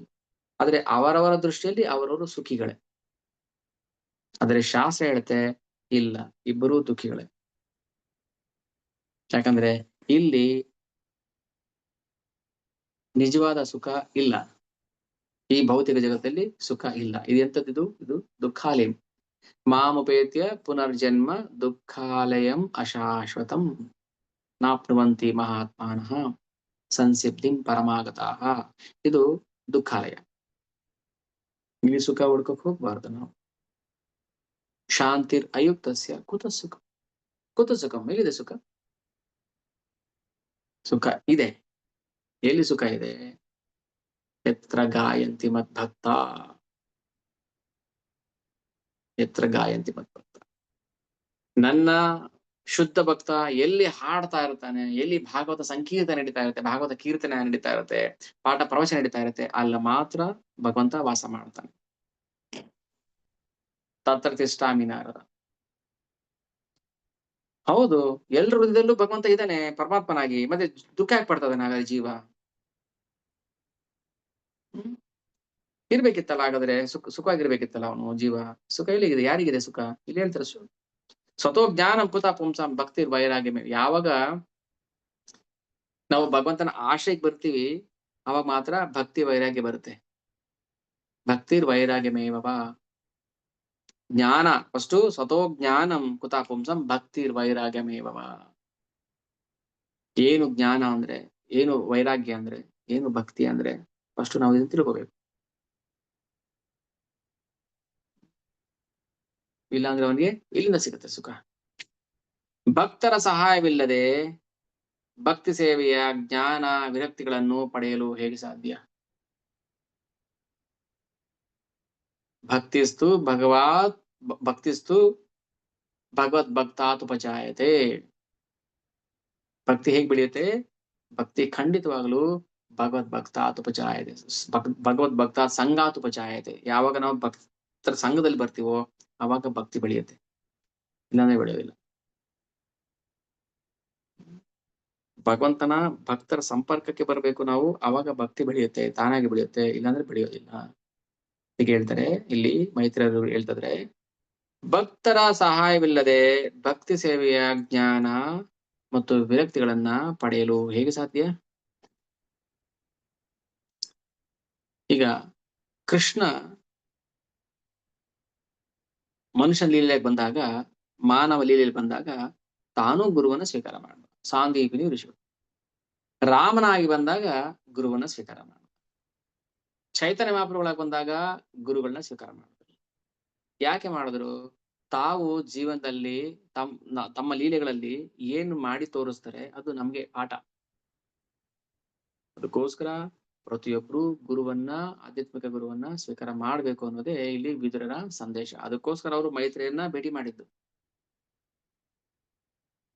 ಉದ್ಧವ ವಯಸ್ಸಲ್ಲಿ ಚಿಕ್ಕವರಾಗಿದ್ರು ವಿದುರನಿಗಿಂತ, ಆದ್ರೂ ಭಗವಂತನ ಹತ್ತಿರದ ಕಂಡವನಾಗಿದ್ದ. ಉದ್ಧವ ಭಗವಂತನ ಹತ್ತಿರದ ನೋಡಿದ್ದ. ಭಗವಂತನ ಎಲ್ಲ ಒಳ ಹೊರು ಎಲ್ಲ ಗೊತ್ತಿತ್ತು ಉದ್ಧವನಿಗೆ. ಆದ್ರೆ ವಿದುರನಿಗೆ ಅವರು ನೇರವಾಗಿ ಉಪದೇಶ ಮಾಡ್ಲಿಲ್ಲ, ಮೈತ್ರಿಯರ ಹತ್ರ ಕಳ್ಸಿದ್ರು. ಮೈತ್ರಿಯರ ಹತ್ರ ಕಳ್ಸಿದ್ರು. ಮೈತ್ರಿಯರ ಹತ್ರ ಏನ್ ಪ್ರಶ್ನೆ ಮಾಡ್ತಾರೆ ವಿದುರ, ಅದನ್ನೇ ಇಡೀ ಚಾಪ್ಟರ್ ನಮ್ಗೆ ಇಲ್ಲಿ ಹೇಳ್ತಾರೆ. ದೇವೋತ್ತಮ ಪರಮಪುರುಷ ಹರಿಯ ಲೀಲೆಗಳನ್ನು ತಿಳಿಯುವ ದೃಷ್ಟಿಯಿಂದ ತಮ್ಮ ಮುಂದೆ ಈ ಎಲ್ಲ ಪ್ರಶ್ನೆಗಳನ್ನ ಇಟ್ಟಿದ್ದೇನೆ. ವಿದುರ ಕೇಳ್ತಾನೆ, ಭಗವಂತನ ಲೀಲೆ ಬಗ್ಗೆ ನಾವು ಶ್ರವಣ ಮಾಡ್ಬೇಕಾಗಿತ್ತು, ಅದಕ್ಕೋಸ್ಕರ ಈ ಪ್ರಶ್ನೆಗಳೆಲ್ಲ ಹಾಕಿದ್ದೀನಿ, ಉತ್ತರ ಹೇಳಿ. ಹಾಗಾದ್ರೆ ಎಲ್ಲಿಂದ ಶುರು ಮಾಡ್ಬೇಕು ಉತ್ತರ? ಇದು ನಮ್ಗೆ ಗೊಂದಲ. ಪರೀಕ್ಷಿತ್ ಮಹಾರಾಜ ಇನ್ನ 7 ದಿನದಲ್ಲಿ ತಕ್ಷಕ ಬಂದು ಅವ್ರನ್ನ ಕಚ್ತಾನೆ, ದೇಹತ್ಯಾಗ ಮಾಡ್ಬೇಕು ಪರೀಕ್ಷಿತ. ಆ ಸಮಯದಲ್ಲಿ ಪರೀಕ್ಷಿತ ಶುಕಮುನಿಗಳನ್ನ ಏನ್ ಪ್ರಶ್ನೆ ಕೇಳ್ತಾನೆ, ಈ ಸೃಷ್ಟಿ ಕಾರ್ಯ ಹೇಗಾಯ್ತು? ಅಂದ್ರೆ ಪ್ರತಿಯೊಬ್ಬರೂ ಕೂಡ ಸೃಷ್ಟಿಯ ಬಗ್ಗೆ ತಿಳ್ಕೊಳ್ಳೋದನ್ನ ಅಭ್ಯಾಸ ಮಾಡ್ಬೇಕು. ಕಷ್ಟ, ಓಕೆ, ಅರ್ಥ ಆಗೋದಿಲ್ಲ, ಕಷ್ಟ ಆಗ್ಬೋದು. ಹೇಗೆ ಈ ಭೌತಿಕ ಜಗತ್ತನ್ನ ಸೃಷ್ಟಿ ಮಾಡ್ತಾನೆ ಭಗವಂತ? ನೆಕ್ಸ್ಟ್ ಉತ್ತರ, ಬ್ರಹ್ಮಾಂಡಗಳ ರಚನೆ ಹೇಗಾಯ್ತು? ಕಾರಣವಶಾಹಿ ವಿಷ್ಣು ಹೇಗೆ ಈ ಇಡೀ ಬ್ರಹ್ಮಾಂಡವನ್ನು ಸೃಷ್ಟಿ ಮಾಡ್ತಾರೆ? ಹಾಗೆ ನಮ್ಮ ಜಿಜ್ಞಾಸೆ ಏನಿರ್ಬೇಕು, ಫಸ್ಟ್ ಸೃಷ್ಟಿ ತತ್ವದ ಬಗ್ಗೆ ಅರ್ಥ ಮಾಡ್ಕೋಬೇಕು. ಅದಕ್ಕೆ ಪ್ರಭುಪಾದರು ಹೇಳ್ತಾರೆ, ನಾವು ನೇರವಾಗಿ ಕೃಷ್ಣ ಲೀಲೆಗಳಿಗೆ ಹೋಗ್ಬಾರ್ದು, ಅಂದ್ರೆ ದ್ವಾರಕಾ ಗೋಕುಲ ಲೀಲೆಗಳಿಗೆ ಹೋಗ್ಬಾರ್ದು. ನಾವು ಅರ್ಥ ಆಗೋದಿಲ್ಲ ಅದು. ಅರ್ಥ ಆದ್ರೂ ಎಷ್ಟಕ್ಕೆ ಅರ್ಥ ಆಗುತ್ತೆ, ನಮ್ಗೆ ಏನ್ ಜ್ಞಾನ ಇದೋ ಅದಕ್ಕೆ ತಕ್ಕಂಗೆ ಅರ್ಥ ಆಗುತ್ತೆ. ಅದಕ್ಕೋಸ್ಕರ ಮೊದಲು 9 ಸ್ಕಂದ ಚೆನ್ನಾಗಿ ಓದ್ಬೇಕು, ಅದ್ರ ಸೃಷ್ಟಿ ಕಾರ್ಯ ಹೇಗ್ ನಡೆಯುತ್ತೆ ನೋಡ್ಕೋಬೇಕು, ತಿಳ್ಕೋಬೇಕು. ಆಮೇಲೆ ಭಗವಂತ ಲೀಲೆಗಳಿಗೆ ನಾವು ಪ್ರವೇಶ ಮಾಡ್ಬೇಕು. ಇದೆಲ್ಲ ಯಾರಿಗೋಸ್ಕರ ಅಂತ ಅಂದ್ರೆ, ದೃಷ್ಟಿ ಕಳಕೊಂಡ, ಅಂದ್ರೆ ಆಧ್ಯಾತ್ಮಿಕ ದೃಷ್ಟಿಯನ್ನ ಕಳ್ಕೊಂಡ ನಷ್ಟ ಚಕ್ಷುಷ. ಈಗ ನಮ್ಗೆಲ್ಲ ಜ್ಞಾನ ಕಳೆದೋಗಿದೆ, ನಮ್ಗೆ ಜ್ಞಾನ ಅಂದ್ರೆ ಗೊತ್ತಿಲ್ಲ, ನಾವು ಬರೀ ಆಹಾರ ಭಯ ನಿದ್ರೆ ಮೈತು ಅಂದ್ರೆ ತೊಳಗಿದೀವಿ. ಸೊ ನಮ್ಮಂತ ಬದ್ಧ ಜೀವಿಗಳಿಗೆ ವಿದುರ ಪ್ರಶ್ನೆ ಮಾಡ್ತಾ ಇದ್ರೆ, ಯಾರು ನಷ್ಟ ಚಕ್ಷುಷ ಆಧ್ಯಾತ್ಮಿಕ ಜ್ಞಾನವನ್ನ ಕಳ್ಕೊಂಡಿದ್ದಾರೆ ಅಂತವ್ರಿಗೋಸ್ಕರ ನಾನು ಪ್ರಶ್ನೆ ಕೇಳ್ತಾ ಇದ್ದೀನಿ ಅಂತ ಹೇಳ್ತಿದ್ದಾರೆ. ಅವರಿಗೋಸ್ಕರ ಅಲ್ಲ, ಅವರಿಗೋಸ್ಕರ ಪ್ರಶ್ನೆ ಮಾಡೋದಲ್ಲ, ಅದು ನಮಗೋಸ್ಕರ ಪ್ರಶ್ನೆ ಮಾಡೋದು.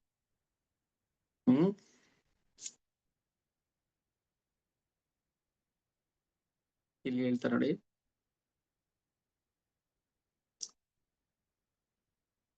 ಐಹಿಕ ಪ್ರಭಾವದಿಂದ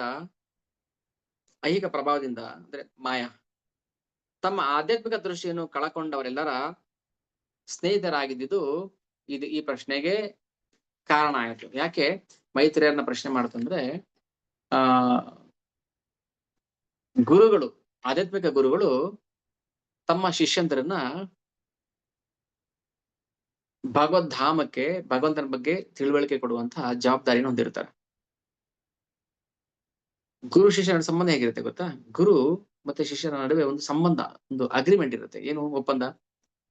ಆ ಶಿಷ್ಯನ ಪಾಪಗಳನ್ನೆಲ್ಲ ಗುರು ಸ್ವೀಕಾರ ಮಾಡ್ತಾರೆ. ಯಾವಾಗ? ದೀಕ್ಷೆ ಸಮಯದಲ್ಲಿ. ಅವರೆಲ್ಲ ಪಾಪಗಳನ್ನ ಸಂಪೂರ್ಣವಾಗಿ ಗುರು ಸ್ವೀಕಾರ ಮಾಡಿದ್ಮೇಲೆ ಆ ಶಿಷ್ಯನನ್ನ ಭಗವದ್ಧಾಮಕ್ಕೆ ಕರ್ಕೊಂಡು ಹೋಗೋ ಜವಾಬ್ದಾರಿ ಗುರುಗೆ. ಶಿಷ್ಯನಾದವನು ತನ್ನ ಸಂಪೂರ್ಣವನ್ನ ಗುರುಗೆ ದಾರಿ ಹೇಳ್ಕೊಡ್ತಾನೆ. ದೀಕ್ಷಾ ಕಾಲೇ ಭಕ್ತ ಕರೆ ಆತ್ಮ ಸಮರ್ಪಣೆ. ಸೊ ಇಬ್ಬರ ನಡುವೆ ಒಂದು ಮ್ಯೂಚುವಲ್ ಅಂಡರ್ಸ್ಟ್ಯಾಂಡಿಂಗ್ ಇರುತ್ತೆ, ಒಂದು ಅಲೌಕಿಕ ಸಂಬಂಧ ಇರುತ್ತೆ. ಈ ಕನೆಕ್ಷನ್ ಇಲ್ಲ ಅಂತ ನಮ್ಗೆ ಗುರು ಕೃಷ್ಣ ಪ್ರಾಪ್ತಿ ಆಗೋದಿಲ್ಲ. ಅದಕ್ಕೋಸ್ಕರ ಈ ಅಧ್ಯಾಯದಲ್ಲಿ ಗುರು ಮತ್ತೆ ಶಿಷ್ಯರ ಸಂಬಂಧ ಹೇಗಿರುತ್ತೆ, ಗುರು ಶಿಷ್ಯರ ಸಂಬಂಧ ಏರ್ಪಟ್ಟ ಮೇಲೆ ನಾವ್ ಯಾವ ತರ ಅವ್ರನ್ನ ಪ್ರಶ್ನೆ ಮಾಡ್ಬೇಕು, ಯಾವ್ದ್ರ ಬಗ್ಗೆ ಪ್ರಶ್ನೆ ಮಾಡ್ಬೇಕು. ಸೊ ಇದೆಲ್ಲ ಡೀಟೇಲ್ಸ್ ನಮ್ಗೆ ವಿದುರನ ಪ್ರಶ್ನೆ ಈ ಅಧ್ಯಾಯದಲ್ಲಿ 7ನೇ ಅಧ್ಯಾಯದಲ್ಲಿ ನಮ್ಗೆ ಸಿಗುತ್ತೆ. ಸೊ 1 ಗಂಟೆ ಅಥವಾ 3/4 ಗಂಟೆಯಲ್ಲಿ ನಾವು ಎಷ್ಟು ಚರ್ಚೆ ಮಾಡಕ್ಕಾಗತ್ತೆ? ಅದು ಸಮುದ್ರದಲ್ಲಿ ಒಂದು ಹನಿ ನೀರನ್ನ, ಆ ಒಂದು ಹನಿ ನೀರಲ್ಲೂ ಒಂದು ಆಟಮ್, ಅದು ಮಾತ್ರ ಪ್ರೋಕ್ಷಣೆ ಮಾಡ್ಬೋದು ಅಷ್ಟೇ.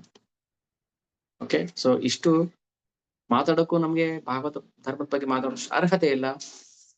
ಗುರು ಮತ್ತೆ ವೈಷ್ಣವರ ಕೃಪೆ, ಹರಿ ಗುರು ವೈಷ್ಣವರ ಕೃಪೆ, ನಾವು ಏನಾದ್ರು ಕಿಂಚಿತ್ತು ಭಗವಂತನ ಬಗ್ಗೆ ಮಾತಾಡಿದ್ರೆ ಅದೆಲ್ಲ ಗುರುಗಳ ಕೃಪೆ. ಓಕೆ, ಸೊ ನಾನು ಇಲ್ಲಿ ಸ್ಟಾಪ್ ಮಾಡ್ತೀನಿ. ಒಂದು 5 minutes ಟೈಮ್ ಇದೆ. ಏನಾದ್ರು ಪ್ರಶ್ನೆಗಳಿದ್ರೆ ದಯವಿಟ್ಟು ಕೇಳ್ಬಹುದು. ಸೊ ಅನ್ಮ್ಯೂಟ್ ಮಾಡ್ಕೊಡಿ.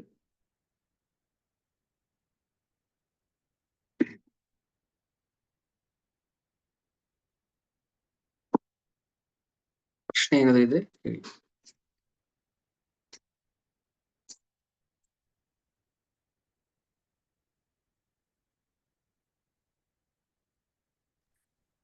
ಹರೇ ಕೃಷ್ಣ ಪ್ರಭು. ಹರೇ ಕೃಷ್ಣ ಪ್ರಭು, ಒಬ್ಬ ಗುರು ಸಿಕ್ಬಿಟ್ಟು ಆ ಜನ್ಮದಲ್ಲಿ ಅವರು ಇದಾಗಿಲ್ಲ ಅಂದ್ರೆ ನೆಕ್ಸ್ಟ್ ಜನ್ಮಕ್ಕೆ ಅವ್ರಿಗೆ ಗುರು ಸಂಬಂಧ ಹೆಂಗ್ ಬರುತ್ತೆ? ಅವರಿಗೆ ಅವ್ರ ಗುರು ಹತ್ರ ಹೆಂಗ್ ಹೋಗೋಕ್ಕಾಗುತ್ತೆ ಅವ್ರಿಗೆ? ಓಕೆ, ಬಿಲ್ವಮಂಗಲ್ ಠಾಕೂರ್. ಓಕೆ, ಒಳ್ಳೆ ಪ್ರಶ್ನೆ. ಬಿಲ್ವಮಂಗಲ್ ಠಾಕೂರ್ ಅವರ ಜೀವನದಲ್ಲಿ ಒಬ್ಬ ವೇಷೆ ಅವರ ಗುರು ಆಗ್ತಾಳೆ. ಚಿಂತಾಮಣಿ ಅನ್ನೋ ಒಬ್ಬ ವೇಷೆ ಗುರು ಆಗ್ತಾರೆ. ಯಾಕೆ ಅಂದ್ರೆ ಗುರು ಯಾವ ರೂಪದಲ್ಲಿ ಬೇಕಾದ್ರೂ ಬರ್ಬೋದು. ಅಂದ್ರೆ ಗುರು ತನ್ನ ಶಿಷ್ಯನ ಅಂದ್ರೆ ಸಂಬಂಧ ಶಾಶ್ವತವಾಗಿರುತ್ತೆ. ಗುರು ಮತ್ತೆ ಶಿಷ್ಯನ ಸಂಬಂಧ ಶಾಶ್ವತವಾಗಿರುತ್ತೆ. ಬಟ್ ಯಾವ ರೂಪದಲ್ಲಿ ಗುರು ಆ ಶಿಷ್ಯನಿಗೆ ಮಾರ್ಗದರ್ಶನ ಮಾಡ್ತಾರೆ ಅದು ನಾವು ಹೇಳಕ್ ಬರೋದಿಲ್ಲ. ಪ್ರಭುಪಾದರು ಒಂದು ಇದರಲ್ಲಿ ಭಾವಾರ್ಥದಲ್ಲಿ ಹೇಳ್ತಾರೆ, ಬಿಲ್ವಮಂಗಲ್ ಠಾಕೂರ್ ಆ ವೇಷೆಯನ್ನ ತನ್ನ ಆಧ್ಯಾತ್ಮಿಕ ಗುರುವಾಗಿ ಸ್ವೀಕಾರ ಮಾಡ್ತಾರೆ. ಯಾಕಂದ್ರೆ ಅವಳು ಹೇಳಿದಂತಹ ಕೆಲವು ಮಾತುಗಳು ಅಥವಾ ಅವರ ಹೃದಯ ಪರಿವರ್ತನೆ ಮಾಡುವಂತ ಮಾತುಗಳು ಅವರ ಜೀವನವನ್ನೇ ಬದಲಾಯಿಸುತ್ತೆ, ಕೃಷ್ಣನ ತೋರಿಸ್ಕೊಡುತ್ತೆ. ಸೊ ಯಾರು ಕೃಷ್ಣನ ತೋರಿಸ್ತಾರೆ ಅವರು ಗುರು ಅಷ್ಟೇ. ಓಕೆ, ಸೊ ಒಂದು ವೇಳೆ ನೀವು ಕೇಳಿದ ಪ್ರಶ್ನೆ, ಈ ಜನ್ಮದಲ್ಲಿ ನಾವು ನಮ್ಮ ಸಂಪೂರ್ಣ ಆಧ್ಯಾತ್ಮಿಕ ಪ್ರಗತಿ ಸಾಧಿಸಕ್ ಆಗಿಲ್ಲ ಅಂತ ಇಟ್ಕೊಳ್ಳಿ, ಮುಂದಿನ ಜನ್ಮದಲ್ಲಿ ಆ ಗುರು ಯಾವುದೋ ಒಂದು ರೂಪದಲ್ಲಿ ಬಂದು ನಮಗೆ ಮುಂದಿನ ಮಾರ್ಗದರ್ಶನ ಮಾಡ್ತಾರೆ. ಬಟ್ ಗುರು ಬೇಕೇ ಬೇಕು. ಬಟ್ ಯಾವ ರೂಪದಲ್ಲಿ ಬರ್ತಾರೆ ಅಂತ ನಮ್ಗೆ ಹೇಳಕ್ ಬರೋದಿಲ್ಲ. ಯಾಕಂದ್ರೆ ಗುರು ಪ್ರತಿ ಜನ್ಮದಲ್ಲಿ ಪ್ರಾಪ್ತಿ ಆಗೋದಿಲ್ಲ, ಯಾವುದೋ ಒಂದು ಜನ್ಮಕ್ಕೆ ಪ್ರಾಪ್ತಿ ಆಗ್ತಾರೆ. ಅಲ್ಲಿಂದ ಮುಂದಕ್ಕೆ ನಮ್ಮ ಸ್ಪಿರಿಚುವಲ್ ಜರ್ನಿ ಶುರು ಆಗುತ್ತೆ. ನಮ್ಮ ಆಧ್ಯಾತ್ಮಿಕ ಜೀವನ ಶುರು ಆಗೋದು ಯಾವಾಗ ಅಂದ್ರೆ ನಮ್ಗೆ ಯಾವಾಗ ಗುರು ಪ್ರಾಪ್ತಿ ಆಗ್ತಾರೆ ಅಲ್ಲಿಂದ ಮುಂದಕ್ಕೆ. ಓಕೆ, ಈಗ ಎಷ್ಟೋ ಜನ್ಮಗಳ ಸಾಧನ ಇರ್ಬೋದು ಅಥವಾ ಕೃಪೆ ಇರ್ಬೋದು, ಗುರು ಪ್ರಾಪ್ತಿ ಆಗಿದ್ದಾರೆ. ಒಂದ್ ವೇಳೆ ನಾನು ಈ ಲೈಫ್ ಟೈಮ್ ಅಲ್ಲಿ ಸಂಪೂರ್ಣ ಪ್ರಗತಿ ಸಾಧಕ ಆಗಿಲ್ಲ, ಭಕ್ತಿ ಯೋಗದಲ್ಲಿ ನಾನು ಫೇಲ್ಯೂರ್ ಆಗ್ಬಹುದು. ಸೊ ಆಗ ಮುಂದಿನ ಜನ್ಮದಲ್ಲಿ ನನಗೆ ಅಲ್ಲಿಂದ ಪ್ರಗತಿ ಆಗುತ್ತೆ. ಅದಕ್ಕೆ ಗೀತೆಯಲ್ಲಿ ಕೃಷ್ಣ ಹೇಳ್ತಲ್ವಾ, ಶುಚಿನಾಂ ಶ್ರೀಮತಾಂ ಗೇಹೆ ಯೋಗ ಭ್ರಷ್ಟೋ ವಿಜಾಯತೆ. ಸೊ ಶುಚಿವಂತರ ಶ್ರೀಮಂತರ ಮನೆಯಲ್ಲಿ ಭಗವಂತ ನಮ್ಗೆ ಹುಟ್ಟೋದಕ್ಕೆ ವ್ಯವಸ್ಥೆ ಮಾಡ್ಕೊಡ್ತಾನೆ. ಸೊ ವ್ಯವಸ್ಥೆ ರೆಡಿ ಇದೆ, ವ್ಯವಸ್ಥೆ ಸಿದ್ಧ ಇದೆ, ನಾವು ಸ್ವೀಕಾರ ಮಾಡ್ತೀವಿ ಇಲ್ಲೋ ನಮ್ಮ ಮೇಲೆ ಡಿಪೆಂಡ್ ಆಗಿದೆ ಅಷ್ಟೇ. ಅದಕ್ಕೆ ಗುರುವನ್ನು ಸ್ವೀಕಾರ ಮಾಡಿ ಅವರ ಮಾರ್ಗದರ್ಶನದಲ್ಲಿ ನಾವು ಭಗವಂತನನ್ನ ಕಾಣೋದಕ್ಕೆ ಪ್ರಯತ್ನ ಮಾಡ್ಬೇಕು. ಸೊ ಗುರು ಬೇಕೇ ಬೇಕು. ನಷ್ಟ ಇಲ್ಲ, ಭಕ್ತಿ ಸೇವೆಯಲ್ಲಿ ಯಾವುದು ನಷ್ಟ ಇಲ್ಲ, ಅಲ್ಲಿಂದ ಮುಂದಕ್ಕೆ ಕಂಟಿನ್ಯೂ ಆಗುತ್ತೆ ಅಷ್ಟೇ. ಪ್ರಭು ಹರೇ ಕೃಷ್ಣ.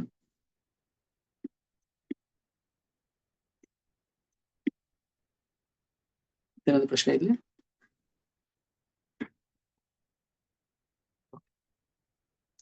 ಥ್ಯಾಂಕ್ ಯು ಎಲ್ರಿಗೂ. ಹೇಗೆ ಯಾರು ಭಾಗವತಂ ಇನ್ನು ಓದಕ್ ಶುರು ಮಾಡಿಲ್ಲ ದಯವಿಟ್ಟು ಓದಿ. ಯಾರ ಹತ್ರ ಭಾಗವತಂ ಇಲ್ಲ ದಯವಿಟ್ಟು ತಗೊಳ್ಳಿ, ಇನ್ನೊಬ್ಬರಿಗೆ ತಗೊಳಕ್ಕೆ ಪ್ರೇರಣೆ ಮಾಡಿ. ಸೊ ಭಾಗವತ ನಮ್ಮ ಲೈಫ್ ಅಂಡ್ ಸೋಲ್ ಆಗ್ಬೇಕು. ಯಾವಾಗ ನಾವು ಸಂಪೂರ್ಣ ಭಾಗವತಂಗೆ ಡಿಪೆಂಡ್ ಆಗ್ತೀವಿ ಅಂದ್ರೆ ಕೃಷ್ಣನ್ ಡಿಪೆಂಡ್ ಆಗ್ತೀವಿ, ಕೃಷ್ಣ ನಮ್ಮ ನೋಡ್ಕೊಂಡು ಹೋಗ್ತಾನೆ. ನಮ್ ಜವಾಬ್ದಾರಿ ಕೃಷ್ಣನ್ ಬಿಟ್ಟಿದ್ದು ಅಷ್ಟೇ. ಓಕೆ ಓಕೆನಾ? ಇನ್ನೇನು ಪ್ರಶ್ನೆ ಐತೆ ಯಾರಿಗಾದ್ರು? Thank you. ವಾಂಛಾ ಕಲ್ಪತರುಭ್ಯಶ್ಚ ಕೃಪಾ ಸಿಂಧುಭ್ಯೇವ ಚ ಪತಿತಾನಾಂ ಪಾವನೇಭ್ಯೋ ವೈಷ್ಣವೇಭ್ಯೋ ನಮೋ ನಮಃ. ಸೊ ನನಗೆ ಇವತ್ತು ಸೇವೆ ಕೊಟ್ಟಿದ್ದ ಭಕ್ತರಿಗೆಲ್ರಿಗೂ ಮತ್ತೆ ಯಾರೆಲ್ಲ ಅಟೆಂಡ್ ಮಾಡಿದ್ರೆ ಎಲ್ರಿಗೂ ನನ್ನ ಧನ್ಯವಾದಗಳು. ಎಲ್ರಿಗೂ ಗುರು ಕೃಪೆ, ಹರಿ ಗುರು ವೈಷ್ಣವ ಕೃಪೆ ಸಿಗ್ಲಿ ಅಂತ ಪ್ರಾರ್ಥನೆ ಮಾಡ್ತೀವಿ. ಓಕೆ. ಜಗದ್ಗುರು ಶ್ರೀಲ ಪ್ರಭುಪಾದ ಕಿ ಜೈ, ಸಮವೇತ ಭಕ್ತ ವೃಂದ ಕಿ ಜೈ, ಗ್ರಂಥ ಶ್ರೀಮದ್ ಭಾಗವತಂ ಕಿ ಜೈ, ಅನಂತ ಕೋಟಿ ವೈಷ್ಣವ ವೃಂದ ಕಿ ಜೈ, ಹರಿನಾಮ ಸಂಕೀರ್ತನ ಮಹಾಯಜ್ಞ ಕಿ ಜೈ. ಹರೇ ಕೃಷ್ಣ ಕೃಷ್ಣ ಕೃಷ್ಣ ಹರೇ ಹರೇ, ಹರೇ ರಾಮ ರಾಮ ರಾಮ ಹರೇ. Thank you. ಹರೇ ಕೃಷ್ಣ.